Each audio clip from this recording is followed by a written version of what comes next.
How to enable dynamic lock on Windows 11 laptop or PC.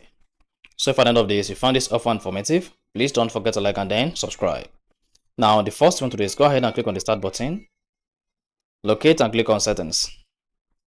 Now once you selected settings from the startup button, then you want to hang on for the Windows 11 settings page to open. Once your settings page opens, scroll through the left side and then click on account. Now, once you selected account, hang on for the account page to open. Once the account page opens, scroll down, locate and click on sign in options. So you just need to scroll down and then click on sign in options under account settings. Once you selected sign in option, then hang on. Now scroll down until you get to additional settings. Under additional settings, locate dynamic lock and then click on the pointed arrow. Now it should say automatically lock your device when you are away.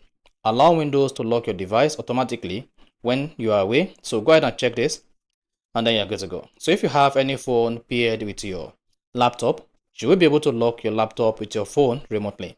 So that is exactly how to enable dynamic lock on Windows 11.